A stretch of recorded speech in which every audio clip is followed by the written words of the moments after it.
Mesdames et messieurs, bonsoir et bienvenue sur Qui vous connecte info, votre média d'information crédible, indépendant et proche des réalités du terrain. Merci de nous rejoindre pour cette édition spéciale, rétro de la semaine, une semaine marquée par des évolutions diplomatiques majeures, une situation sécuritaire toujours préoccupante dans l'Est de la République démocratique du Congo, mais aussi par des prises de position fortes sur le plan politique, religieux et institutionnel. De la réouverture de la frontière RDC-Burundi, aux violents affrontements au nord et sud Kivu, en passant par la voie de l'Église catholique, la diplomatie au plus haut niveau à Paris, les appels à un dialogue national, sans oublier les réformes administratives, la justice internationale et le sport. Qui vous connecte info vous propose une lecture approfondie, structurée et contextualisée des faits qui ont marqué l'actualité. Réouverture de la frontière RDC-Burundi, un tournant attendu après plus de 2 mois de fermeture pour des raisons sécuritaires.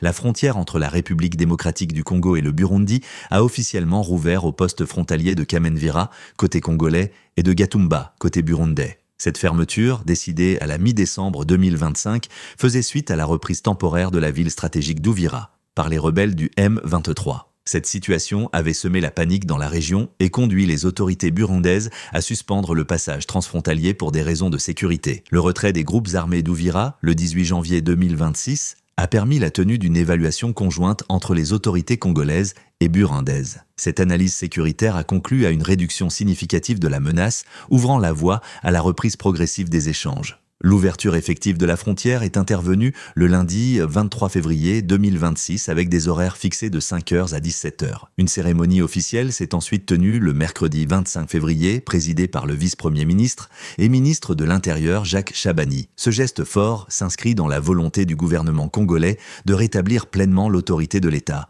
de restaurer l'administration publique et de garantir la sécurité des personnes et des biens dans cette zone stratégique. Sur le plan économique et humanitaire, cette réouverture représente un soulagement majeur pour les populations riveraines du lac Tanganyika, dont les moyens de subsistance dépendent largement des échanges commerciaux transfrontaliers. Des milliers de réfugiés congolais présents au Burundi peuvent désormais envisager un retour progressif même si des défis humanitaires persistent. Nouvelle escalade militaire dans l'est de la RDC. La situation sécuritaire demeure extrêmement tendue dans l'est de la République démocratique du Congo. La semaine a été marquée par une nouvelle escalade des affrontements dans plusieurs zones du nord Kivu et du sud Kivu, notamment à Kalehe, Masisi, Rubaya et Minembwe. Le mouvement rebelle AFC/M23 accuse les FARDC, appuyés selon lui par des forces alliées, d'avoir mené des bombardements par drone visant des zones habitées. Ces attaques auraient provoqué des pertes civiles, des blessés et de nouveaux déplacements de population. Dans des communiqués diffusés sur les réseaux sociaux, le mouvement rebelle évoque une crise humanitaire en aggravation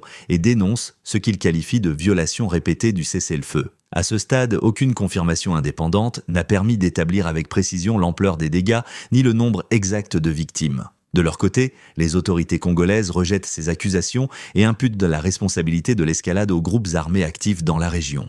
Mort du porte-parole militaire du M23, un événement majeur, autre fait marquant de la semaine.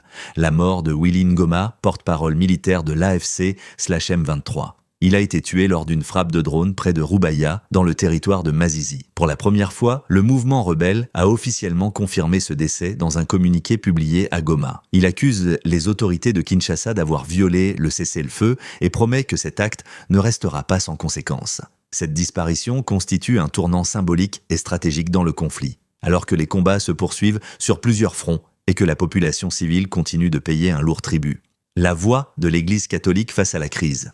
Lors de la clôture du comité permanent de la SENCO, son président, Fulgence Muteba, a exprimé une vive inquiétude face à la dégradation continue de la situation sécuritaire dans l'est du pays. L'Église catholique dénonce la poursuite des combats, l'implication d'acteurs extérieurs et appelle à une approche pastorale renouvelée, axée sur le dialogue, la paix et la cohésion nationale. Le secrétaire général de la SENCO a précisé que cette position s'inscrit dans une continuité et non dans un changement de cap, rappelant que l'Église s'est déjà exprimée à plusieurs reprises sur ces questions au niveau national et international. Diplomatie. Tshisekedi reçu à l'Élysée. Sur le plan diplomatique, le président Félix Tshisekedi a été reçu à Paris par son homologue Emmanuel Macron au palais de l'Élysée. Les discussions ont porté sur la situation sécuritaire dans l'est de la RDC, la coopération bilatérale ainsi que la candidature de la RDC au poste de secrétaire général de l'Organisation internationale de la francophonie. La France a réaffirmé son soutien à la souveraineté et à l'intégrité territoriale de la RDC,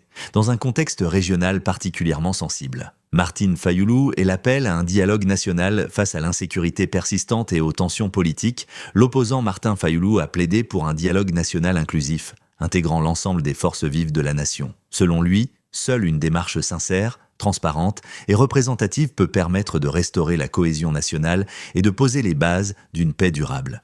Réforme de l'administration publique. Sur le plan institutionnel, le gouvernement congolais a annoncé la mise à la retraite de 1200 fonctionnaires dans le cadre de la 4e vague de réformes engagée par le ministère de la fonction publique. Cette décision vise le rajeunissement de l'administration, la stabilisation des effectifs et l'amélioration du fonctionnement des services publics dans un contexte marqué par des tensions récurrentes autour du paiement des salaires.